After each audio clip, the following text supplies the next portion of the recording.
Perjuangan secara kooperatif atau perjuangan secara kooperatif ini merupakan suatu perjuangan yang dilakukan dengan cara bekerja sama dengan pemerintah yang sedang berkuasa. Nah, di sini adalah Jepang ya.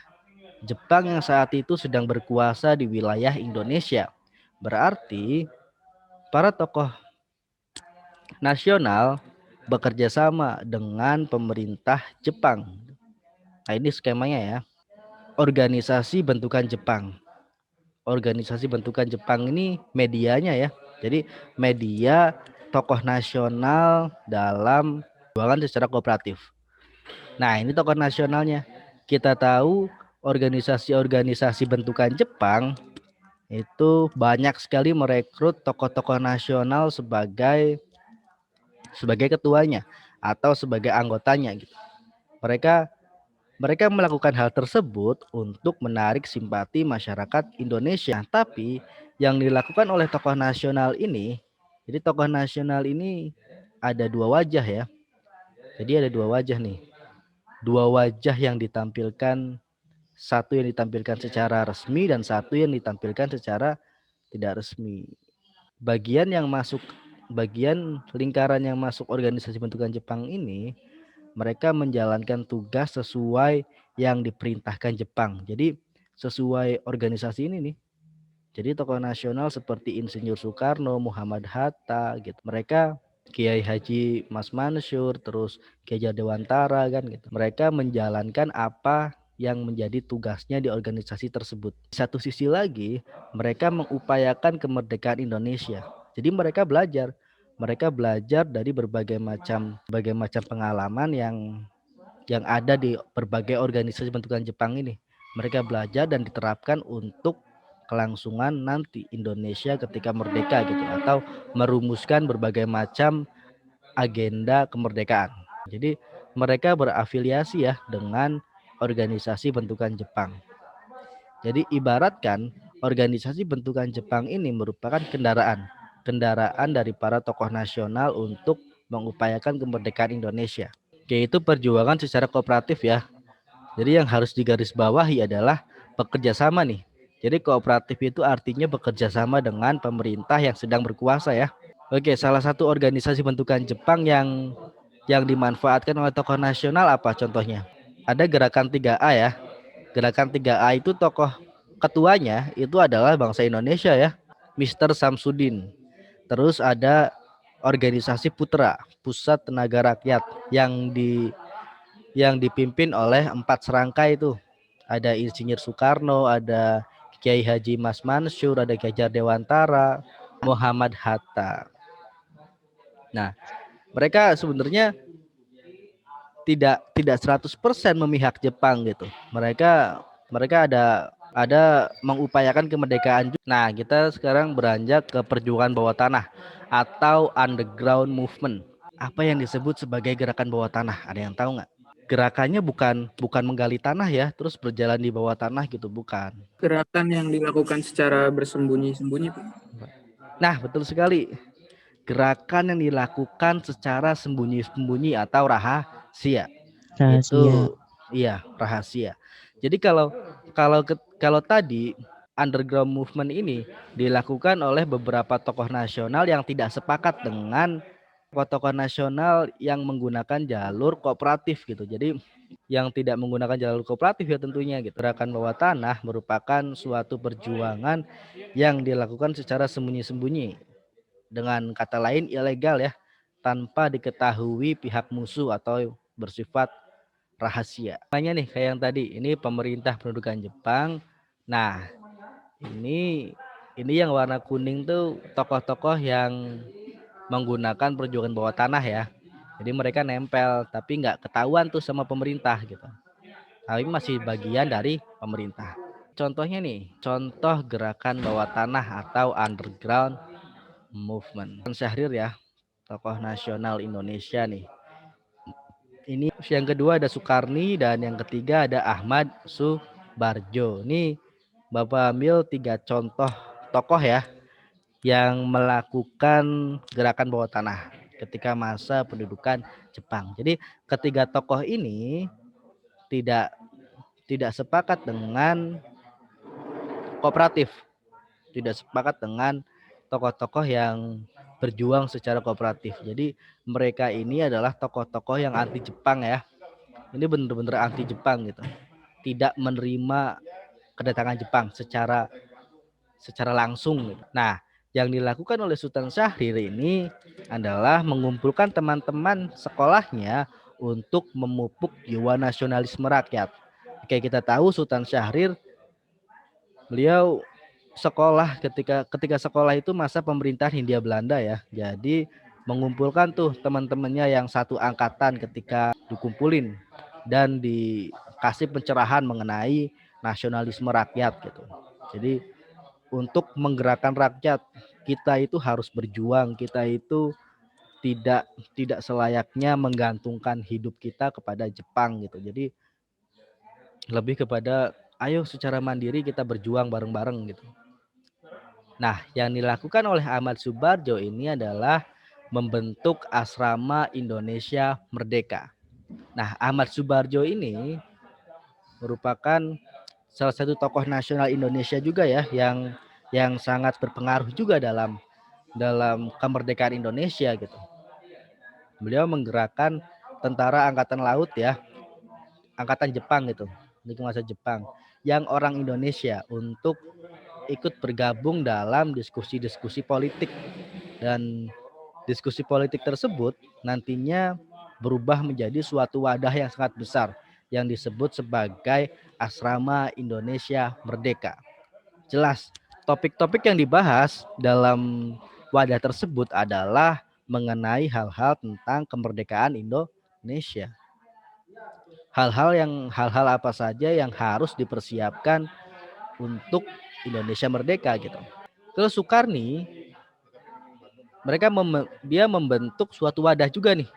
Wadah yang hampir sama seperti yang dilakukan oleh Ahmad Subarjo. Jadi diskusi-diskusi mengenai politik. Beliau membentuk suatu wadah yang disebut sebagai Angkatan Baru Indonesia. Nah, jadi pemuda-pemuda revolusioner nih dikumpulin sama Soekarni untuk membuka berbagai macam kebohongan-kebohongan yang dilakukan oleh Jepang. Kayak kita tahu kan, Jepang ketika masuk Indonesia, masyarakat Indonesia tuh menyambut dengan baik kan, gitu. Karena Jepang itu menjalankan propaganda-propaganda yang sangat membuat rakyat Indonesia ini tersanjung gitu dan buat berpihak ke mereka. Nah, Soekarno dan kelompoknya ini mengungkap kebohongan-kebohongan yang dilakukan oleh Jepang, hanya memberikan janji manis kepada Indonesia gitu agar Indonesia ini bisa membantu mereka dalam memenuhi kebutuhan perang gitu. Nah, jadi mereka tapi organisasi yang dibentuk oleh ketiga tokoh tersebut merupakan organisasi yang ilegal ya. Jadi tanpa sepengetahuan pemerintah pendudukan Jepang. Ilegal dan rahasia. Keanggotaannya tidak dipublish secara besar-besaran. Jadi tidak dipublish secara besar-besaran ya, bersifat rahasia. Jadi otomatis ini kan ilegal ya. Kalau mereka ketahuan sama pemerintah pendudukan Jepang, otomatis gerakannya akan ditumpas gitu. Gerakannya akan dihentikan dan pemimpinnya akan dicap sebagai pemberontak. Nah, perlawanan bersenjata. Oke, perlawanan bersenjata nih tentunya sebuah perlawanan yang bersifat langsung ya. Face to face gitu. Jadi secara langsung rakyat Indonesia membawa senjata gitu. Nah, perlawanan yang dilakukan secara langsung dengan cara mengangkat senjata. Nah, ini merupakan sebuah perlawanan yang sangat heroik ya. Jadi perlawanannya benar-benar terlihat. Mereka melawan Jepang dengan sangat brutal gitu. Mereka menggunakan senjata secara langsung. Dan ini merupakan salah satu strategi perlawanan yang sangat beresiko besar ya. Karena bertatapan secara langsung gitu.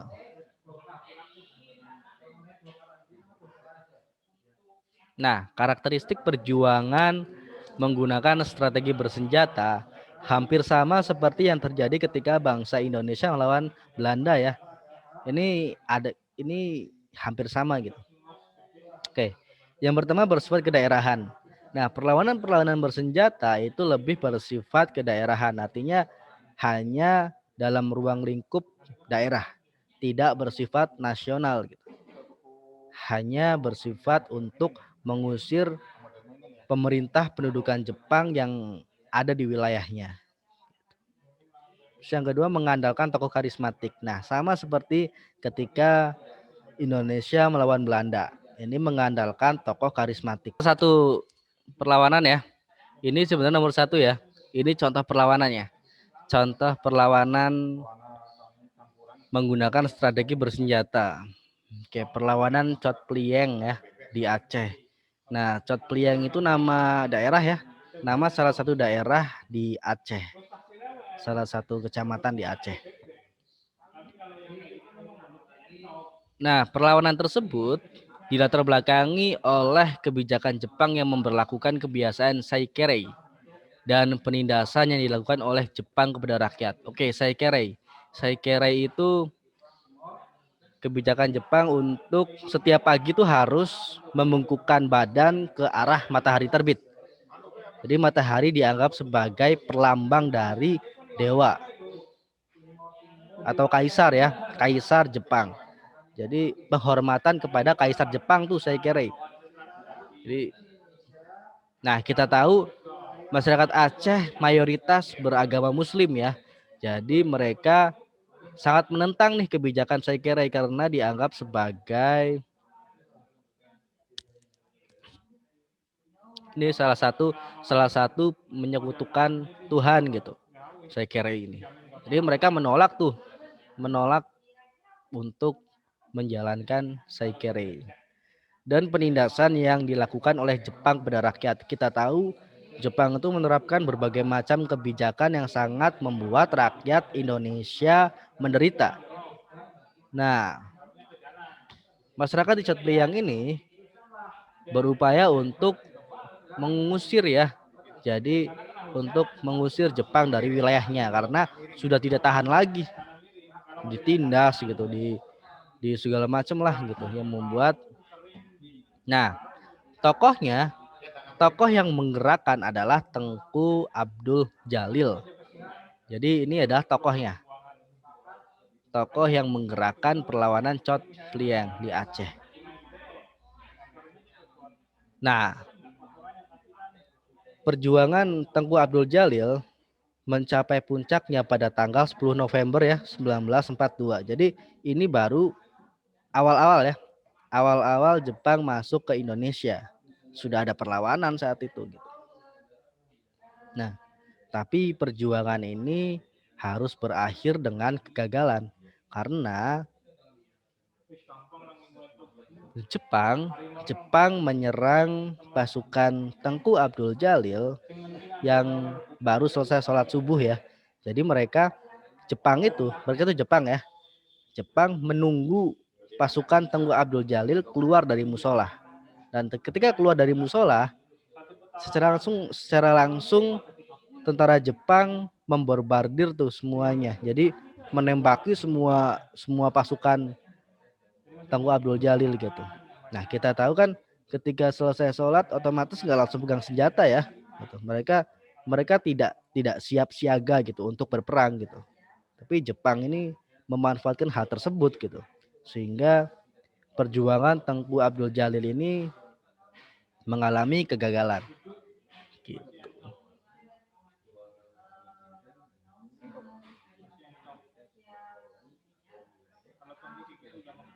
Nah ini nomor 2-nya ya.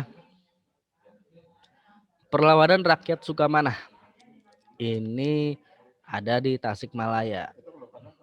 Nah sama ya. Sama nih. Penyebabnya sama. Karena tokohnya ini Kiai Haji Zainal Mustafa ya. Merupakan tokoh pendiri pesantren Sukamanah yang ada di Tasikmalaya. Sama nih, hampir sama ya penyebabnya. Karena tindakan kesewenang-wenangan yang dilakukan oleh Jepang. Nah, mencapai puncaknya tanggal 18 Februari 1942. Sama seperti perlawanan Chot Prieng, perlawanan Sukamanah mengalami kegagalan juga karena berhasil ditumpas oleh pemerintah pendudukan Jepang.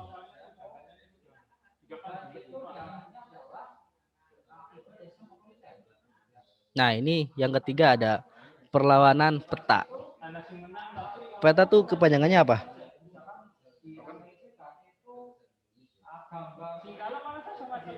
Pembela tanah air. Iya. Iya, pembela tanah air ya. Jadi pembela tanah air ini berontak nih. Ini kan merupakan sebuah organisasi bentukan Jepang ya. Tapi pada perkembangannya mereka memberontak gitu karena Jepang tidak kunjung memberikan kemerdekaan kepada Indonesia. Jadi Jepang itu tidak benar-benar atau tidak serius gitu dianggap oleh peta. Tidak serius untuk membuat Indonesia merdeka. Mereka hanya memberikan janji manis aja tuh. Jadi perlawanan peta ini berlangsung atau mencapai puncaknya pada 14 Februari ya 1945. Nah, ini dikomandani oleh Supriyadi, seorang kepala peta ya, Blitar ya. Ini di daerah Blitar.